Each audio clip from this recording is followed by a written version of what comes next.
Sir, and then sir. Good afternoon. As a fan, I just want to say thank you for all the dreams that came true for me as a fan of Star Wars. As a journalist, I have one question for you. You did a marvelous work on digital images, but don't you think you lose a bit of poetry? I just take the example of Yoda, who was a puppet before and now a virtual hero.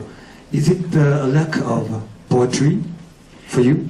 Well, whatever we may lack in poetry, we make up by the fact that I can do things that I couldn't do with him before.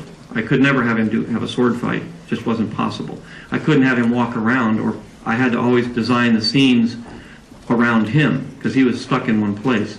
So it was very hard, just technically, to make the movie.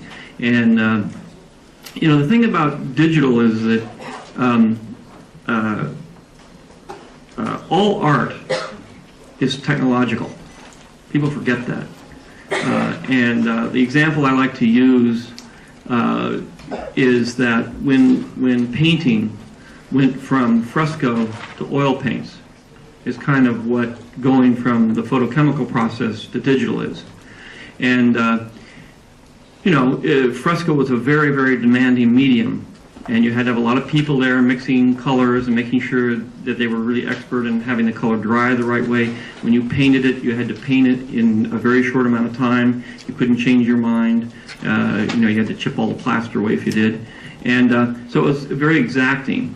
And you were up there in the wall of some building or cave or something with a candle or a firelight trying to do your art.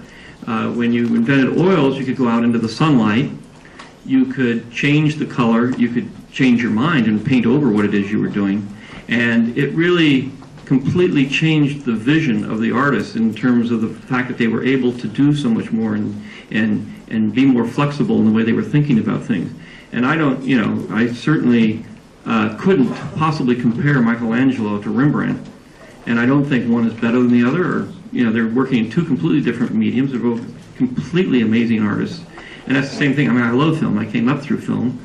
But at the same time, there are movements, you know, in art, the Impressionists, that possibly would not have happened if the artists weren't allowed to go outside and see how light played against things. If you were stuck in there in a room with a candlelight, it may not have ever happened. So what it does in the end is just, it's a new technology that allows the artist to have more flexibility with the art form.